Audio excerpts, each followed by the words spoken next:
지금의 이 주가가요, 이 버블인지 아닌지 아마 투자하고 계신 분들이 가장 좀 궁금한 내용일 거예요. 도대체 이 주가가 비싼지 싼지 이 평가할 수 있는 방법이 없을까요? 이게 다른 수치와 이 비교함으로써 평가하는 방법이 있거든요. 예를 들어 어떻게 시험을 봤는데 이 시험 점수가 350점이 나왔다고 하면은 이거 도대체 뭐 잘 본 건지 못 본 건지 알 수가 없잖아요. 근데 이제 이 시험에 만점이 뭐 몇 점이고, 그리고 다른 사람들이 이 평균 점수가 몇 점인지 대략 알게 되면은 뭐 좀 잘 본 건지 못 본 건지 좀 감이 오죠. 이 주가도 똑같아요. 단지 삼성전자의 지금 주가만 보면은 이게 뭐 비싼 건지 싼 건지 알 수 없지만, 이 삼성전자의 이 시가총액, 그리고 1년에 버는 이 순이익, 그리고 뭐 성장률, 가지고 있는 이 순자산, 이런 여러 이 수치와 비교하면요, 이게 뭐 저평가인지 반대로 고평가인지 좀 판단할 수 있는 거예요. 그래서 이게 주식의 고평가 저평가 여부를 판단하는 전통적인 방법이 세 가지가 있는데요. 첫 번째는 이제 뭐 S&P 500이나 코스피 같은 이 국가의 이 주가 지수는요, 국내 총 생산량인 이 GDP랑 비교하는 방법이 있고요. 두 번째로 이제 개별 기업은 이 기업이 벌어들인 이 순이익 있잖아요. 이 순이익과 비교하는 방법이 있어요. 이거를 뭐 PER이라고 하죠, 흔히. 마지막 세 번째는 이 기업이 가진 순자산, 자산을 가지고 비교하는 방법이 있는데요. 얘는 PBR이라고 하죠. 이 중에 이 GDP랑 주가 지수를 비교하는 방식은 사실 이 버핏 지수라고도 불리거든요. 이 버핏이 처음으로 사용해서 유명해졌기 때문인데요. 이게 일리가 있는 게, 한 이제 국가의 이 GDP 대비해서 이 주가가 너무 많이 오른다면 이거는 이 경제 체력 대비해서 당연히 고평가하잖아요. 그렇다면 지금 이 미국의 버핏 지수는 어떨까요? 보시면은 거의 역사상 최고점이거든요. 2008년 이 금융위기는 물론 2000년대 IT 버블을 뛰어넘는 수준이에요. 와, 그러면 이 미국 주식시장은 지금 엄청난 버블이라고 할 수 있을까요? 그래서 요번에 3프로TV에서 이 메리츠증권의 이경수 센터장이 나왔는데, 저 진짜 인상 깊은 얘기를 많이 해주셨어요. 이 중에 이 버핏 지수는 이 분모가 GDP고요. 그리고 분자가 이제 시가총액이에요. 근데 이제 시가총액은 이거는 뭐 속일 수 없죠. 그죠? 근데 이 GDP는 과연 이 계산이 똑바로 됐냐 이거예요. 예전에 제 영상에서 한번 얘기했는데, 갈수록 이 눈에 보이지 않는 이 무형자산이라고 하죠. 이게 갈수록 커지고 있기 때문에 이거를 회계 장부에 반영하기가 쉽지 않다고 했는데요. 이 GDP 역시 눈에 보이지 않는 이런 부가가치가 자꾸 증가하고 있거든요. 그러니까 이를 정확히 반영해서 이 GDP를 계산하기가 쉽지가 않다는 거죠. 예를 들면 이 구글에 이 수많은 서비스 있잖아요. 뭐 검색, 지도, 유튜브, 크롬, 뭐 포토, 문서 등, 이거 사실상 무료거든요. 돈 안 내도 쓸 수 있잖아요. 이거는 이 페이스북이나 아마존도 마찬가지거든요. 얘네 뭐 돈 내고 이 정보 서비스 이용하지 않잖아요. 이 미국 시가총액 상위에 이 빅테크 기업 대부분이 사실상 다 무료예요. 무료지만 엄청난 이 정보와 이 데이터들이 오가면서 수많은 이 부가가치를 창출하거든요. 근데 이거는 무료기 때문에 이런 눈에 보이지 않는 부가가치와 이 무형의 자산들이 사실 이 GDP에, 미국 GDP에 포함이 되지 않는 거예요. 즉, 이 세상은 변했는데 이 GDP의 계산 방식은 너무 구식인 거죠. 이 무료라서 카운팅 되지 않는 이 부가가치, 그리고 이 데이터, 이런 무형 자산을 포함하면요, 이 미국의 이 GDP는 훨씬 더 이제 높을 수 있다는 거예요. 그러면은 아까 얘기한 이 버핏 지수도 당연히 낮아지겠죠. 또 이 10년 전에 시가총액 상위 기업과 이 작년 걸 비교하면요, 이 10년 전 시가총액 상위 기업은 뭐 에너지나 약간 전통 산업, 뭐 은행 이런 게 대부분이거든요. 근데 지금은 보시면은 이 4차 산업혁명을 사실 리딩하고요, 이 수많은 무형 자산, 그리고 이 데이터, 이런 거를 창출하는 이 혁신 기업이 대부분이잖아요. 이런 혁신 기업과 과거의 이런 좀 올드한 구닥다리 기업을 평가하는 기준은 당연히 다르죠. 똑같이 이 100을 버는 기업이라고 하더라도 이 혁신 기업의 이 시총은요, 당연히 이 부식 기업보다 몇 배나 높을 수밖에 없어요. 근데 버핏 지수는 사실 이런 거를 반영하지 않죠. 혁신 기업의 높은 퍼 밸류에이션을 인정하지 않는 거예요.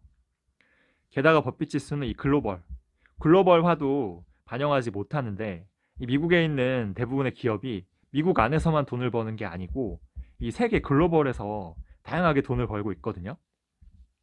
이 애플만 봐도 미국 비중이 44%밖에 안 돼요. 나머지는 이 해외에서 발생하고 있는데, 즉 돈은 미국 밖에서 벌고 있는데 이 버핏 지수는 이 미국 안에 GDP밖에 반영하지 않잖아요. 그래서 정리하자면 이 그 GDP 계산에요, 이 유료가 아닌 이 무형의 자산이나 이 부가가치가 전혀 포함되어 있지 않다는 점. 또 시가총액 상위 기업 대부분이 예전에 이 전통적 그런 기업이 아니고요. 거의 IT 테크 혁신 기업이잖아요. 이런 거를 반영하지 않는다는 점. 그리고 이 미국이 아닌 해외에서 발생하는, 또 여기서 이 파생되는 이 부가가치는 또 포함되지 않았다는 점에서 좀 이런 단순히 이 시가총액과 GDP 비율인 이 버핏 지수로만 주식시장의 이 고평가 여부를 좀 판단하기는 좀 무리가 있어 보여요. 중국은 더 심한 게요. 이 진짜 좋은 기업들은 이 중국 본토가 아니라 홍콩이나 이 미국에 상장돼 있거든요. 그러니까 버핏 지수로 중국을 파악하기는 더 힘들죠. 그래서 이게 뭐 수십 년 전이란 몰라도 이 지금 시대에는 이 버핏 지수로 이제 주가를 판단하기가 힘들다는 거고요. 아마 이 버핏도 당연히 알고 있을 거예요. 그러니까 애플에 그리고 또 아마존에 그렇게 투자를 많이 했겠죠. 그 두 번째는 이 기업이 벌어들이는 이 순이익으로 시가총액과 비교해서 이 주가 수준을 판단하는 건데요. 이거 뭐 다 아실 거예요. 퍼라고 하죠. PER. 근데 이거는 이제 그 순이익 그리고 분자는 이 시가총액이거든요. 그래서 만약에 시총이 1000억인데요. 만약에 순이익이 100억이면은 이거의 퍼는 PER은 10이 되는 거예요. 즉 이 지금의 순이익으로 이제 시가총액 전부 주식을 사려면 몇 년이 걸리냐? 이 기간을 뜻하는 의미도 돼요. 10년 뒤면은 이 순이익으로 이 시가총액 다 살 수 있겠죠. 제가 15년 전 이 처음으로 주식 투자를 할 때는 이 퍼 10 이상은 고평가니까 쳐다보지도 말라는 뭐 그런 말도 있었어요. 제가 퍼 5 이런 기업 샀다가 이게 퍼 1까지 떨어지기도 하고 막 그랬거든요. 이 피터 린치는 이 성장률과 그리고 이 그 퍼 이거를 1대1로 비교하라고도 했는데, 예를 들어 성장률이 연 10%씩 성장하는 기업인데 이 퍼가 10이면은 얘는 뭐 그냥 뭐 적정하다고 본 거예요. 예전에 이 아마존이 퍼가 100이 넘을 때가 있었거든요. 지금도 거의 100이지만 그때 이제 연 매출 성장률이 100%가 넘었던 거예요. 그러니까 그거 대비하면은 뭐 그렇게 고평가는 아니었다는 거죠. 근데 이제 이 피터 린치가 활동하던 시대는 거의 30에서 40년 전이거든요. 그래서 안타깝죠. 나이가 너무 드셨죠. 그래서 지금에 와서 이 성장률과 펄을 1대1로 비교하기는 좀 너무 박한 것 같다는 생각이 들어요. 지금 사실 그 금리가 제로잖아요. 제로 금리에 엄청나게 저성장 시대인데 1%도 성장 안 하는 시대인데요. 근데도 이렇게 성장하는 기업이 있다면 퍼가 조금 더 높아도 큰 무리는 아닐 것 같아요. 예를 들어 이제 연 20%씩 꾸준히 성장하는 정말 확실한 기업이 있다면은 얘 퍼가 꼭 20이 아니라 뭐 한 40에서 50이라도 뭐 그렇게까지 이걸 고평가라고 좀 보기는 힘든 그런 시대가 된 거예요. 이 이경센터장이 신박한 의견 하나 더 제시했는데요. 그 기업의 그 영업이익은 이 매출에서요. 여기서 이 원가를 빼야 돼요. 그럼 매출 총이익이 나오겠죠? 여기서 또 그 R&D 투자 금액을 빼야 되고요. 또 일반 판매 관리비라는 SG&A 이 일반 판매 관리비도 빼야 돼요. 여기에 또 세금까지 빼야죠, 세금.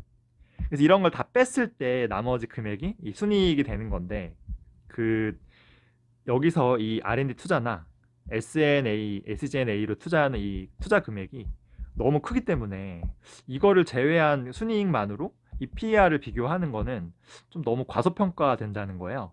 결국 이 R&D 투자 금액과 SG&A 금액은 이제 미래에 수익으로 다시 리턴 된다는 거죠. 예를 들어 이게 아마존의 그 재무 분석표인데 보시면은 이게 이제 순이익이라 보시면 되는데, 보시면은 이제 그 SG&A 일반 관리비랑 이 리서치 앤 디벨롭먼트 이 R&D 투자 금액이 엄청나죠. 순이익 대비해서 몇 배잖아요. 그래서 이게 순이익 기준으로 올해 예상 퍼는 90이에요. 근데 이거를 만약에 이런 거를 투자하지 않고 이걸 그대로 그냥 순이익에 반영하죠? 그러면 퍼가 11로 낮아지거든요. 거의 9배 정도의 괴리가 발생하는 거예요. 그러니까 이 말의 의미는 이 아마존이 정말 마음 먹고 이익을 올리려고 마음 먹으면은 이 R&D 투자나 일반 관리비, SG&A 이 비용을 줄일 수 있잖아요. 그러면 이익이 엄청나게 높아질 수 있다는 거죠. 이익이 늘면은 당연히 배당도 할 수 있고요. 이 PER도 엄청 낮아지겠죠. 근데 이거는 진짜 이 창업자의 강력한 카리스마와 이제 미래에 대한 비전 이걸로 당장 이익 내는 거에 아유 관심 없어 우리는.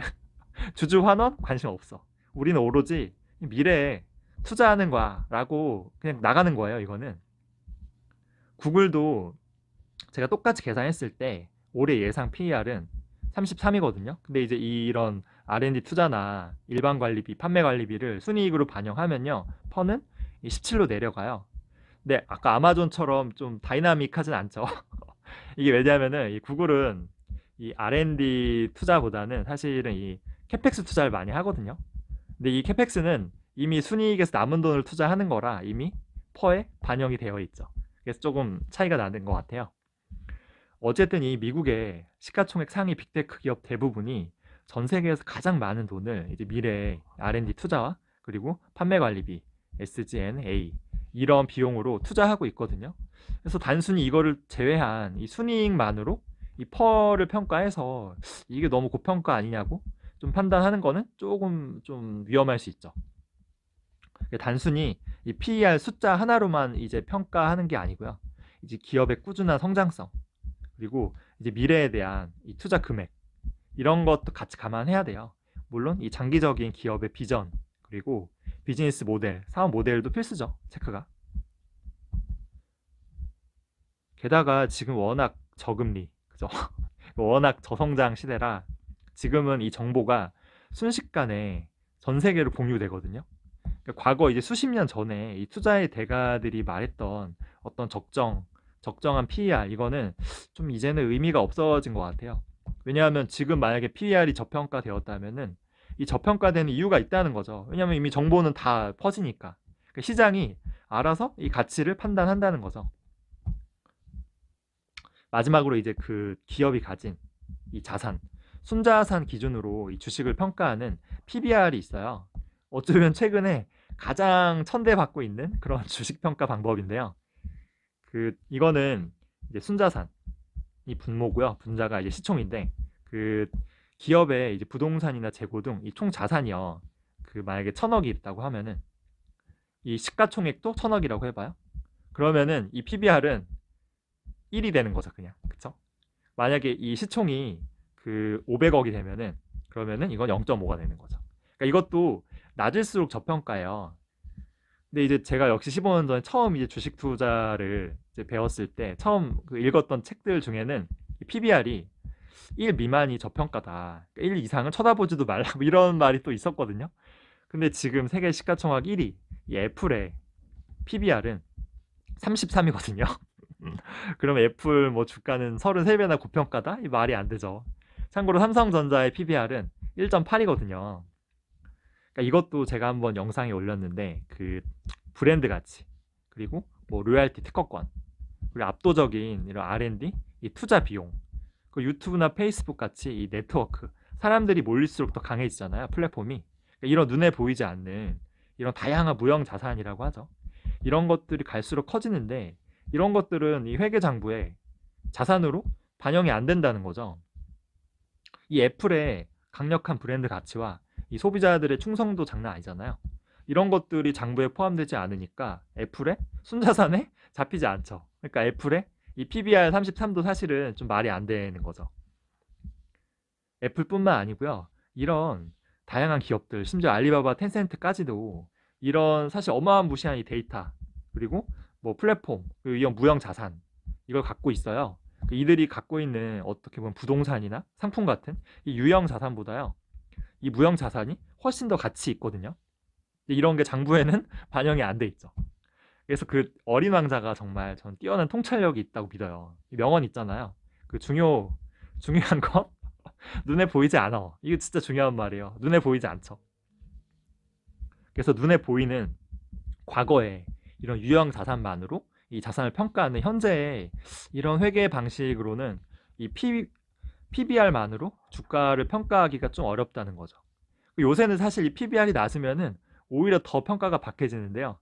왜냐하면 그만큼 자산을 많이 끌어안고 있으니까 이 ROE, 자기 자본 수익률이 낮아지는 거예요. 이게 대표적인 게 사실 한국 기업들인데 이게 참 안타까운데 이 PBR이 1 미만의 진짜 그 일명 자산주라고 하죠. 이런 기업들이 넘쳐나요. 근데 이게 진짜 그 자본의 효율성 면에서는 최악인 거예요. 이게 돈을 쌓아만 놓고 이 새로운 사업이나 좀 미래에 대한 투자로 연결되지 않고요. 그냥 부동산 그리고 은행 예금에 그냥 처박혀 있어요. 일부러 이 투자를 안 하거든요. 그래서 이분 말대로 세상은 이미 변하고 있습니다. 그래서 고전적인 이런 GDP나 그죠? 이 순이익 PER이죠. 그리고 순자산 PBR이죠. 이런 걸로 평가하는 이 과거의 방식은 너무 올드해요. 그래서 이제 좀 새로운 눈으로 주가를 봐야 할 필요가 있을 것 같아요. 물론 그렇다고 뭐 지금의 주가가 미국이나 한국이나 중국이나 뭐 저평가라는 거는 절대 아니에요. 모르죠, 그거는.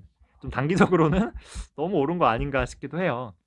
근데 이제 제가 말하고자 하는 거는 이 과거의 평가 방식에 여기에 좀 너무 매몰돼서 무조건 지금 주가는 거품이야, 뭐 고평가야라고 단정 짓는 건 좀 아닌 것 같다는 거죠.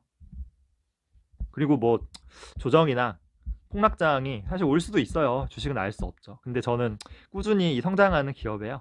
10년 이상 꾸준히 장기 투자하면은 좋은 성과가 분명히 있으리라 믿어요. 꾸준히 천천히 그리고 적립식으로 투자하면 됩니다. 그래서 요약하면은 1번은 이 버핏 지수라고 하죠. GDP랑 비교하는 버핏 지수나 그리고 PER 그리고 PBR 이런 것들이 평가 방식이 너무 올드하다. 그래서 이 세상은 변했죠.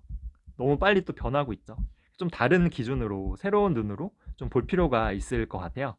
그래서 요새는 이런 고전적인 평가 방식보다는 이제 미래에 얼마나 투자하고 있나 그리고 이 비전을 줄 수 있나 성장성 이런 거에 조금 더 이 밸류에이션을 좀 주는 것 같아요. 뭐 PDR이라고도 하죠. 드림. 그리고 진짜 이 세상이 정말 빠르게 변화하고 있기 때문에요. 또 인구나 뭐 메가 트렌드가 또 있거든요. 그래서 좀 저는 실적 대비해서요 주가가 더 오를 수 있을 것 같아요. 그러니까 뭐냐면은 이 이익 대비 주가의 그 밸류에이션 가치를 더 올려줄 수 있다는 뜻이에요. 제가 이 내용을 다음 영상에서 한번 다뤄볼게요. 준비한 내용은 여기까지고요. 계속 좋은 영상 올리도록 할게요. 좋아요, 구독 많이 눌러주세요.